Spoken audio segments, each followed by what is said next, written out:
असां जीअं असीं लैंग्वा फाइल्स आहियूं ॿोली सां मोहबत कंदड़, ईअं दुनिया में पंहिंजी मां ॿोली सां मोहबत कंदड़ दुनिया जी ॻोल्हे रहंदड़ बेशुमार माण्हू रहंदा आया आहिनि, रहनि बि पिया। ऐं उन्हनि सभिनी जूं कोशिशूं हूंदियूं त हुनजी माउ जी ॿोली बचे। एफर्ट्स हूंदा, घटि हूंदा, वधीक हूंदा, प्रैग्मेटिक हूंदा, रियलिस्टिक हूंदा, वैग हूंदा। तंहिंजे बावजूद बि दुनिया में 7000 खां मथे ॿोलियूं ॻाल्हायूं वञनि थियूं, उनमें 3000 ॿोलियूं यूनेस्को जे पारां डिक्लेयर थियल आहिनि त उहे दुनिया में खतरे हेठि ॿोलियूं आहिनि। उहे वञनि थियूं, खाइजनि थियूं। दुनिया जूं वॾियूं जेके ॿोलियूं आहिनि उहे उन्हनि बड़ा वांगुरु उन्हनि खे ॻींदियूं वञनि। दुनिया जी वॾियूं ॿोलियूं मैंड्रिन, स्पेनिश, इंग्लिश, अरबिक, उन्हनि जे पंहिंजे मुल्कनि में जिते इहे ॿोलियूं नेशनल ॿोलियूं डिक्लेयर थियल आहिनि उते उन्हनि उन्ही कितनि में इहे ॿोलियूं ॻाल्हायूं वेंदियूं हुयूं ऐं ॻाल्हायूं वञनि पियूं। छो त मुख़्तलिफ़ क़बीला, मुख़्तलिफ़ ज़ातियूं उन्हनि जे पंहिंजूं रहियूं कहिड़ियूं, उन्हनि जूं पंहिंजूं ॿोलियूं आहिनि। असीं बि ईअं रहिया आहियूं पूरे ख़िते जे विच में। आया वक़्त जा हुक्मरान आया, सासानी आया, सासानी जे वक़्त में पर्शियन जे बुनियाद ते आहे जेका उन्हनि जी सासानी ॿोली हुई। उन खां पोइ अरब आया, अरबनि जी डोमिनेशन छॾी, उन खां पोइ पर्शियन ॻाल्हाइण वारा आया जेके क़बीला उतां खां उन्हनि पर्शियन खे खयो। अंग्रेजी आई, असीं अंग्रेजी जे ग़लबे में आयासीं। मूंखे honestly I am really inspired of by your presentation that you gave the picture of the South Asia where English is dominating the local languages, and we are still not prepared to decolonize our minds. We are still colonizing ourselves, though they have left the subcontinent long ago, but we are still under the influence of English. ऐसा के ज़माने में इहो फांसी घोड़े फांसी बाबा अंग्रेजी ॻाल्हाइण वॾनि माण्हुनि जी निशानी आहे। बाबा छोकिरो मुंहिंजो वियो फलाणे स्कूल में सरकार छा सॼो ॾींहुं मूंखे फ़ोनियूं ईंदियूं आहिनि त असांजो प्राइवेट इलीट स्कूल जी जंहिंजी फीअनि सां स्कूल जे केलेबर खे मापियो वञे त सी फलाणे स्कूल लखनि जा फी पई वठे, न स्कूल ज़बरदस्त हूंदी, वाजिब स्कूल आहे। चङा ख़ासा माण्हू पढ़िया लिखिया माण्हू जेके ॿोलीअ खे बि एडवोकेट कंदा हूंदा, ॿोलीअ जे बारे में बि घणा हूंदा, रहंदा हूंदा ॿोलीअ जे बका जे सवाल ते। असेंबली जा पार्लियामेंटरी लेजिस्लेटर्स सभु सिर्फ़ु ॿार मुंहिंजो फलाणी स्कूल में दाख़िला कराए, बेडियूं अकेडमी में दाख़िला थिए, बीकन हाउस में दाख़िल थिए, फलाणे में दाख़िल थिए। हाणे हिनजे पुठियां आउं सम्झां थो त 99% माण्हुनि जो जेको बुनियादी जेका अप्रोच है उहा इहा कोन्हे त उते स्कूल में साइंस की पई पढ़ाई वञे, मैथ की पई पढ़ाई वञे, ओवरऑल ॿार जी तरबियत उते कीअं पई थिए उन स्कूल में। उहा स्कूल माउ जे गोद वांगुरु, माउ जी हंज वांगुरु आहे या न। बुनियाद जो ॾिठो थो वञे उते ॿार दाख़िल थियण खां पोइ साल खां पोइ घर में फर अंग्रेज़ी ॻाल्हाए। मूंखे इहो मिसाल यादि थो अचे त हसन दस्त असांजो दोस्त मरहूम जानी खे बि यादि हूंदो त छोकिरा अंग्रेजी स्कूल में दाख़िल कराया, छोकिरा वधंदा विया, उनजा पुट जेके रोल ऐं सीज़न ऐं अंग्रेजी असांखे पूरी साड़ी ईंदी हुई, हसन खे पूरी साड़ी ईंदी हुई त हू ॿार विया अंग्रेजी सिखंदा। हिकिड़े ॾींहुं आयो कावड़ में अची चई त यार तबाही थी वई आहे, छा थियो? चई छोरा वारा जीअं पिया वधंदा वञनि थी, असांजे विच में राब्ते जो बहिरान थी वियो, हाणे इशारनि जी ज़बान पिया ॻाल्हायूं। हू बि अंग्रेजी ॻाल्हाए छो त घर में अंग्रेजी जो कल्चर थियो, मदर अंग्रेजी थी सेखारे, ॿार खे किथां ईंदी ॿोली। त आउं सम्झां थो त इन जी ॿोलीअ जी जेका बचाव आहे या ॿोली जो असां पाण ते डिपेंड करे थो। रियासतूं लाज़मन ज़िम्मेवार आहिनि, हुकूमतूं ज़िम्मेवार आहिनि, 100% आउं हिन खां इनकार कतई कोन थो कयां जानी साहब। असां पाण खे बि ॾिसणो आहे त जेकॾहिं सरदार शाहू सॼो ॾींहुं वेठो सिंधीअ में शाइरी करे, कालम लिखे, बैत लिखे, हू अधु कलाक कढी पंहिंजे ॿार खे सिंधी छो कोन सेखारे पंहिंजे घर में? उन्हें के झलियो आहे हुनखे जे हू इन में वेठो ख़ुशि थी विए त मुंहिंजो ॿारु आलीशान अंग्रेजी ॻाल्हाए पढ़ो कयल मों टेड़ो करे अंग्रेजी वेठो ॻाल्हाए उनमें असीं ख़ुशि आहियूं पोइ इहो ई अशब थियणो आहे कॉन्फ्रेंस थियूं कंदी लैंग्वेज अथाकी ऐं सरकार जा पैसा पिया ईंदा उहे पिया ॾींदा पिया ख़र्च थींदा अची वेंदासीं सभु ॻाल्हियूं थींदियूं आऊं जॾहिं 2018 में मूंखे तइलीम जो खातो मिलियो उन वक़्तु तव्हांखे यादि हूंदो असेंबलीअ जे फ्लोर ते इहो चयो त 1972 जो एक्ट जेको कंपलसरी लैंग्वेज कंपलसरी एक्ट आहे उन ते असीं अमल करण जो ऐलान करायूं था ऐं महिरबानी करे मुंहिंजो जेतिरा बि आहियूं मूं MPS खे मुखातिब थी चयो गॾो गॾु ॿियनि खे बि चयो त अमीं पंहिंजनि पंहिंजनि स्कूलनि में ॿार मुंहिंजा पढ़नि था उते निगाह रखो त उते ॿारनि खे सिंधी पढ़ाई वञे पई या न जेका एक्ट मुताबिक़ कंपलसरी आहे असीं उते एक्शन खणंदासीं असां स्कूलूं सीज़ कयूं स्कूलनि ते एक्शन खयां काफ़ी असांजा ॿिया दोस्त ॿियनि ॿोलियूं ॻाल्हाईंदड़ वारा जेके हुआ असेंबली में हुआ ॿाहिरि हुआ उन्हनि मुखालफ़त कई भई असांजो ॿारु छो पढ़े सिंधी असां चयो असीं कोन था चऊं असां कानून जो सहारो था वठूं ऐं कानून चवे थो त सिंधी ऐं उर्दू लाज़मी ज़बानूं आहिनि जेके स्कूल में पढ़ायूं वेंदियूं असां उर्दू जे नफ़ाज़ जी ॻाल्हि कई जेके उर्दू पढ़णु चाहिनि था असांखे उनखे उर्दू जो राइट मिलणु खपे जंहिंजी मदर टंग उर्दू आहे उनखे भले उर्दू पढ़ायो पर असां इहा ॻाल्हि कई त जेकॾहिं उर्दू ॻाल्हाईंदा असां अॻे ई ॿोलीअ जे बुनियाद ते असां बांग्लादेश विञाए चुकासीं असांजी भेण वेठी we lost Bangladesh on the passage of the language We did not respect you. I have no hesitation to confess here. We feel big sorry for that we lost you. We did not respect you at that time. You were 57%. And we were nearly 43% at that time.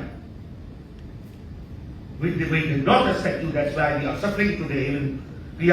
Sindhis.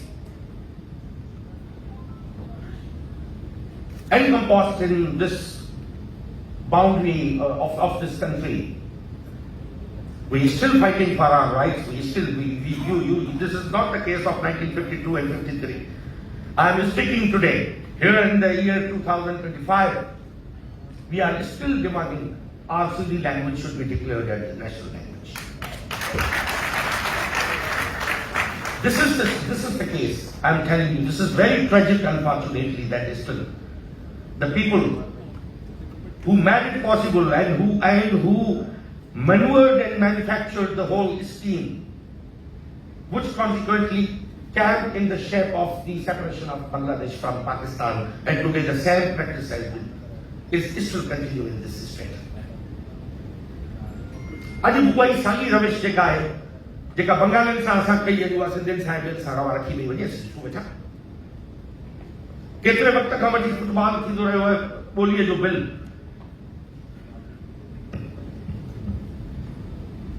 वियो national assembly में provincial assembly Sindh जी resolution pass करे चुकी आहे unanimous resolution Sindh assembly में पास थियल आहे त सिंधी ॿोलीअ खे असां सिंधी ॿोलीअ जो कयो असां ॿियनि ॿोलियुनि जी बि रेस्पेक्ट कई उन रेजोल्यूशन में इहो किथे ॿुधल कोन्हे त रुॻो सिंधी ॿोलीअ खे तव्हां क़ौमी ॿोली डिक्लेयर कयो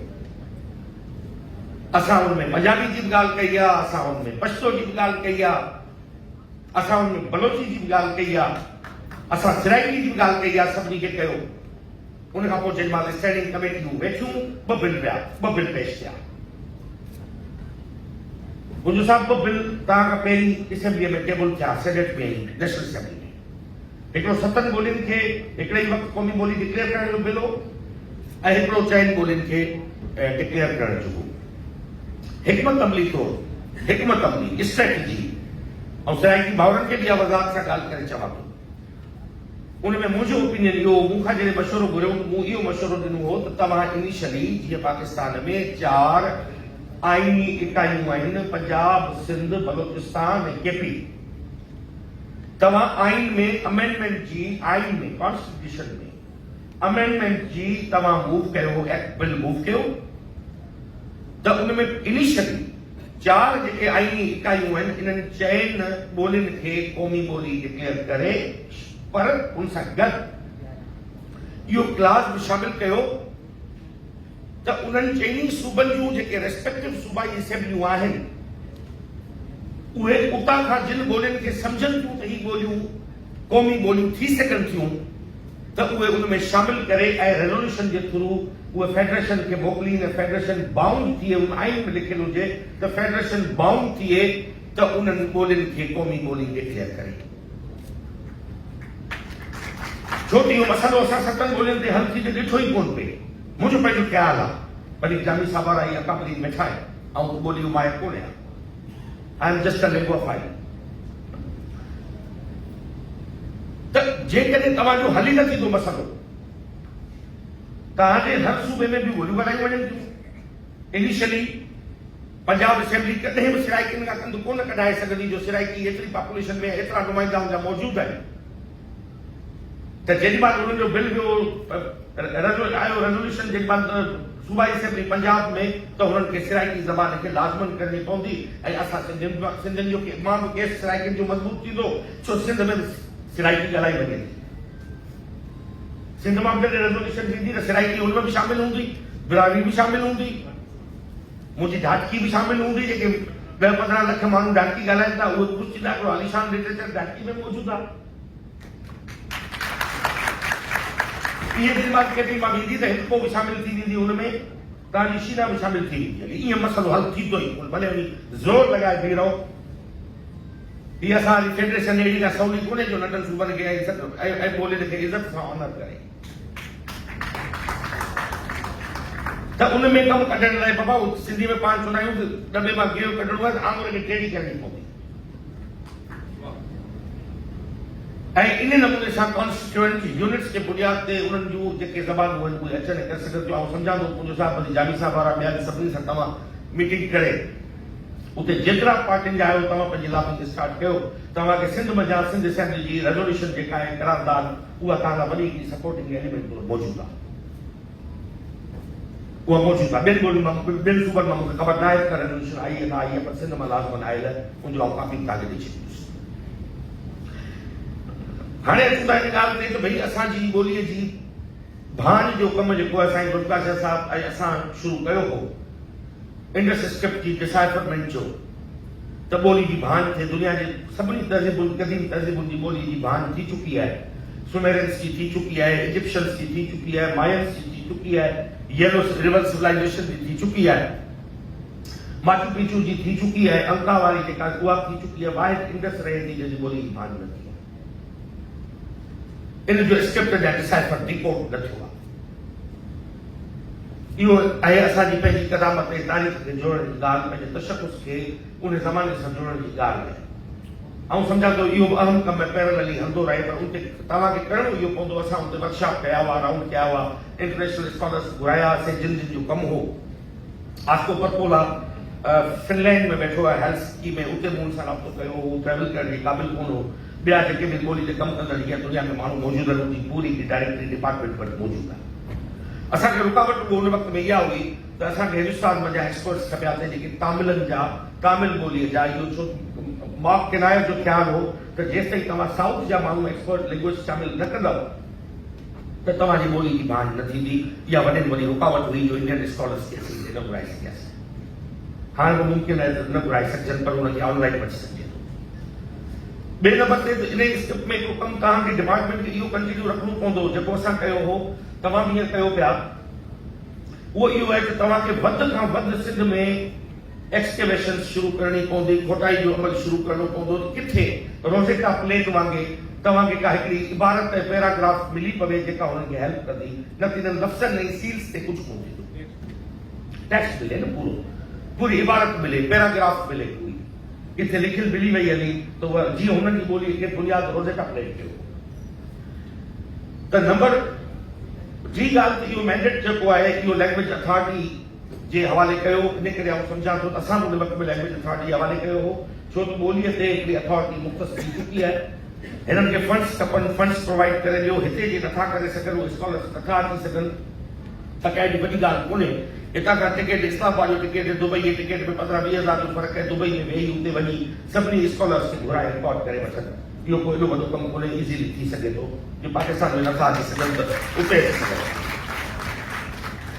हाणे अचूं था पंहिंजी तइलीमी इदारनि जो अहम तरीन सवाल जेको हिते अॼु वधि ॿोली बचंदी की ऐं 100% इन ॻाल्हि सां मुतफ़िक़ आहियां त जेसि ताईं तव्हांजे तइलीमी इदारनि में सिंधीअ जो वाक़ो न हूंदो, सिंधी पढ़ाई न वेंदी, तव्हांजी ॿोली अदीब शाइर असीं सभु गीत वीत लिखी सिंधू वंदो रहंदो जुग जुग जीअंदो रहंदो चई पढ़ी खपी सुबुह जो ख़बर में हलिया वेंदासीं, असांजा ॿार सुबुह जो कॉलोकियल अंग्रेज़ी में वेठा ॻाल्हाईंदा, मोम अफ़सोस कया वेरी नेचुरल। उन लाइ हिकिड़ो अवां सभिनी खे तयो सदरो ॿधणो पवंदो त बाबा असांखे पंहिंजे ॿार खे असांखे घर में जेतिरी अचनि था सिंधी पढ़ाई हाणे थियो स्कूलनि में। साईं असां जॾहिं 2018 में सभिनी स्कूलनि ते लागू करणु शुरू कयो, ऐलान कयो, इंस्पेक्शन स्टार्ट थी त असांखे ख़बर इहा पई त तव्हांजे 12 खां 13,000 प्राइवेट स्कूल मौजूद आहिनि सूबे सिंध में, जंहिंमें तक़रीबन 45 लख ॿार पढ़नि था। रजिस्टर्ड तो चवां, अनरजिस्टर्ड जो नंबर अञा कोन्हे असां वटि, छो त असांजी प्रोफाइलिंग थी वई आहे, उहो जल्दी ज़ाहिर कंदासीं। हाणे 40 खां 42 लख ॿार तव्हांजा 12-13,000 स्कूल में पढ़नि था, उते सिंधी पढ़ाइण लाइ तव्हांखे 12-13,000 घटि में घटि सिंधी उस्ताद खपनि जेके सिंधी सेखारे सघनि। ऑब्वियस हिकिड़े स्कूल में 2000 एनरोलमेंट आहे, उते तव्हांखे 5-6 उस्ताद खपंदा, जिते घटि में घटि एनरोलमेंट आहे हिकिड़ो उस्ताद त खपंदो। जॾहिं 12-13,000 स्कूल जी इंस्पेक्शन थी त हुननि छा कयो त डायरेक्टोरेट जे दंड ऐं प्रेशर के चक्कर में हुननि छोकिरा रखणु शुरू करे छॾिया, बाबा सिंधी असां मास्तर रखी छॾिया आहिनि। पर हुननि जो हाल इहो हो त ठण गोपाल वाटमनी क्यामाड़ी गो वारो कमु लॻो पियो, सिंधी वटि आई कोन्हे। हाणे तव्हांजूं सिंधी उस्ताद ॿोलीअ जा पैदा करण जूं नस्लूं मज़बूत करणियूं पवंदियूं। डॉक्टर समेजो साहब, साईं गुस्ताफ़ शाह जानी साहब, तव्हां मूंखे 12,000 अॼु ॾियो क़ाबिल पढ़ाइण वारा उस्ताद, ऐं तव्हांजे साम्हूं वाइदो थो कयां जेकॾहिं आगस्ट के क्लासनि में ये 12,000 जेकॾहिं प्राइवेट स्कूल में न पढ़ाईंदा हूंदा त अवश्य वारी घर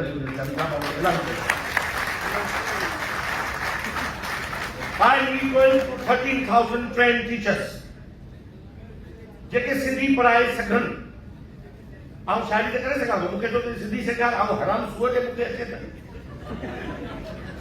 कूड़ जो ॻाल्हाए, ऐं सिंधी जो था पढ़ाए, जेको जामी पढ़ाए सघे, ही पढ़ाए सघे थो, हिन कटाई मास्तरनि वारी आहे। जामी साहब आऊं ख़बरूं ॿुधाइण शुरू करे सघां, सिंधी पढ़ाइण ॾुखियो कमु आहे बाबा, उनजी नंबर 85 में उहो पर्टिकुलर पढ़ाइण जी हिकिड़ो पेडागॉजी आहे, टीचिंग मेथडोलॉजी आहे। असांजा उस्ताद असांखे जेके उन ज़माने में असीं अंग्रेज़ी में पढ़ूं वेठा, अॼु बि असीं हिसाब ॿुधायूं असांखे करणु कोन अचनि, थोरा असीं अॼु बि उहे हणूं था सिंधीअ में। जेसि ताईं तव्हांजी ॿोली मैथ जी ऐं साइंस जी ऐं मेडिकल साइंस जी ऐं दुनिया जे जदीद उलूम जी ॿोली न थींदी, वोकेबुलरी न ईंदी, त उहो ॿोली आम वापे जी ॿोली कोन थींदी। छो त ॿोली आम वापे जी थींदी जॾहिं ट्रेड में इस्तेमालु थींदी, वापार में इस्तेमालु थींदी, तॾहिं तव्हांजी ॿोली जेका आहे उहा बचंदी। लग्जरी आइटम तो न असां सिखियासीं न, अॼु बि मूंखे अॼु ॾींहं ताईं ख़बर कोन्हे त हिसाब कीअं थींदो। तव्हां मुंहिंजे अॻियां अंग लिखो ऐं 1 10 100 1000 10,000 लख 10 लख करोड़ करे पढ़ो, 1 2 2 4 3 4 4 2 5 2 मूंखां अचे कोन। पर मुंहिंजो पर्पस मुंहिंजी ॿोली में जॾहिं उहा तव्हांजी अल्फाज़ शामिल थिया, माना तव्हांजी मैथडोलॉजी ऐं पेडागॉजिकली तव्हांजी ॿोली स्ट्रॉन्ग थी, तॾहिं अॼु ताईं मुंहिंजो बेसिस मैथमेटिक्स जा वीक न आहे। इहो असांखे मज़ीद इनहेंस करणो पवंदो। ऐं चवां पियो सिंधी ॿोली टीचर्स जूं पोस्टूं असांजा जेके बि सिंधी टीचर गवर्नमेंट सेक्टर ते कजनि पिया, जेके बि गवर्नमेंट सेक्टर में अचनि पिया, उन्हनि में सिंधी सभिनी लाइ कंपलसरी आहे। उनमें सिंधी पढ़ाइण वारी 80 CPD तहत कंटिन्यूअस प्रोफेशनल डेवलपमेंट तहत असां स्कीम तयारु कई ऐं ट्रेनिंग अलॻि खां थींदी। तव्हां अची सभु वॉलंटियरली महिरबानी करे ट्रेनिंग इंस्टीट्यूट में लेक्चर ॾिजो। I invite you all. जानी साहब मेरिट ते अॼु आऊं गरीब माण्हू आहियां, वॾी दावा कोन थो करियां। तव्हांजा 85,000 प्राइमरी ऐं JST जे उस्तादनि खे ऑफर आर्डर निकिरी चुका आहिनि।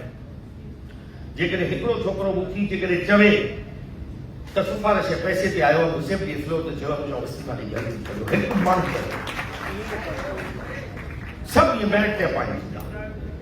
ऐं पंहिंजे डिपार्टमेंट जे रिक्रूटमेंट जो ठीको थो खणा, पब्लिक सर्विस कमीशन जो ठीको कोन थो खणा, जेके उहे गुल पिया खिलाइनि, मूंखे ख़बर आहे। पंहिंजे हिसे जो असीं कमु करे वञूं त घणेई आहे न था पराया ठीका छो खणो पाणी ईंदमि हो त पर कुझु आऊं बि अॻु भरी थिया मथां चवे में ॼाम बलोच त कमेरी मां कहिड़ी थिया ॿोली जा सेंटर्स मूं समय जे साहब खे रिक्वेस्ट कई मुंहिंजो समय जो साहब तव्हां वटि तव्हां असांखे महिरबानी करे प्राइवेट स्कूल्स खे असीं लाज़िम था कयूं प्राइवेट स्कूल जी डायरेक्टोरेट जिनखे अॼु घुराइणु खपंदो हिते उनजो तव्हांखे सेशन में उनजो ओपिनियन रखो उन्हनि खे मूं बाउंड कयो त तव्हां सभिनी प्राइवेट स्कूलनि खे चओ त जेके तव्हां सिंधी टीचर अपॉइंट कया आहिनि उनखे लैंग्वेज अथॉरिटी मां वञी ट्रेनिंग करायो त हू सिंधी पढ़ाइण उनखे अचे हिननि सेंटर क़ाइमु कया आहिनि कैपेसिटी थोरी आहे कैपेसिटी न घटि आहे इन करे वधीक एक्सपेंड न पिया थी सघनि इन करे आऊं चवां थो त जेके बि तव्हां मां सुञाण माण्हू जिते बि वेठा आहिनि वॉलंटियरली जेकॾहिं सर्विस ॾेई सघनि था त प्लीज़ डू कम फॉरवर्ड अॻियां अचो इन्हनि खे जॾहिं उस्तादनि खे ट्रेन कंदो तॾहिं तव्हांजी माउ जी ॿोली बचंदी न कान सो असां हिन ते मुकमिल कयूं पिया तालीम खातो उस्तादनि जी ट्रेनिंग जेका आऊं चवां थो रिमार्केबल स्टेप आहे ही सभु किताब छपाइण ज़बरदस्त हसीन ॻाल्हि आहे पर जेतिरा बि 1,000 2,000 टीचर जेतिरा बि हेसि ताईं ट्रेन कया आहिनि इहो ई बुनियादु आहे तव्हांजी ॿोलीअ खे अॻिते वठी वञण जो ॿियो को बि रस्तो जानी साहब ॻाल्हि कई AI जी आऊं ख़तमु करे वठां थी ॿियो मुंहिंजो हिकिड़ो अॻु में आइडिया हो जेकॾहिं उनखे बि ऑप्ट करियो ऐं पॉइंट टू पॉइंट जल्दी थो ख़तमु कयां ॻाल्हि खे त मूं चयो त पैरेलल स्क्रिप्ट जेकॾहिं रोमन खे बि ऑप्ट करियो त हिन में हर्ज कहिड़ो आहे ऑप्शनल हो तव्हांजो हीअ स्क्रिप्ट 100% पंहिंजी जॻह ते मौजूदु हुजे पर जेकॾहिं रोमन स्क्रिप्ट खे इहो बि सोचो मुंहिंजी तजवीज़ आहे आऊं को ॿोलीअ जो माहिर कोन आहियां लिसानियात मुंहिंजो सब्जेक्ट न आहे त जेकॾहिं ईअं आनींदो त जीअं हिननि जी ॿोली जीअं इंडोनेशियन भाषा ऐं मलेशियन भाषा बची थियूं वञूं ईअं जेकॾहिं उन ॿोली खे आणे छॾींदो त इलाही आसानी थी वेंदी सुबुह जो AI जी ज़बान में उहा ॿोली तमामु फास्ट फॉरवर्ड थी वेंदी तव्हांजो पंहिंजी जॻह मौजूदु हुजे हिनखे ठहिण जी ज़रूरत ई कोन्हे तव्हांजो वॾो खज़ीनो जेको आहे खज़ानो तव्हांजो इन स्क्रिप्ट में पियो आहे पर जेकॾहिं रोमन खे ऑप्ट कयो त हिन में हर्ज कोन्हे भले सोचो मुंहिंजी नंढी तजवीज़ आहे AI जे हवाले सां जानी साहब ज़बरदस्त ॻाल्हि आहे आई डू एग्री विथ के टाइम बची पवंदो इन ई नियत सां साईं असां तव्हांजो सिंधी लैंग्वेज माजिद भुगड़ी सिंधी लैंग्वेज इंस्टीट्यूट ठाहियो नियत इहा हुई ही दुनिया में हाणे ॿोलियूं स्क्रीन ते हलियूं थियूं वञनि ॿोलियूं स्क्रीन ते बचंदियूं तव्हांजे हिन मोबाइल ते बचंदियूं हिन स्क्रीन ते बचंदियूं कंप्यूटर जी स्क्रीन ते बचंदियूं असां इनखे ज़हन में रखंदे इहो इदारे जो बुनियादु विधो हो ऐं इन इदारे खे माजिद भुगड़ी साहब जे नाले सां एट्रीब्यूट कयोसीं अॼु उन इदारे खे होशियार जो कमु हो जेका अञा उनमें रहियल कमु आहे उहो करण जी ज़रूरत आहे असांजी जुल्का साहब ख़ासि ऐं तव्हांखे गुज़ारिश कंदुसि त इन इदारे खे स्ट्रेंथन कयो इहो अहिड़ो बूटो वण असीं हली विया आहियूं जेको पाकिस्तान जी कंहिं बि ॿोलीअ जी ॿी का बि मूंखे मिसाल ॾियो कंहिं ॿोलीअ जो लैंग्वेज स्टडी इंस्टीट्यूट ठहियल हुजे कंहिं ॿोली जो कोन्हे वाहिद सिंधी ॿोली जो ठहियल आहे जेॾी महिल तव्हां इहो ठाहियो आहे होशियार तव्हांजी ऑप्टिकल कैरेक्टर रिकग्निशन तव्हांजी सिंधीअ जी जेॾी महिल फॉल थी वई हली त थींदो छा तव्हांजो हज़ारे लखे सुफ़नि जो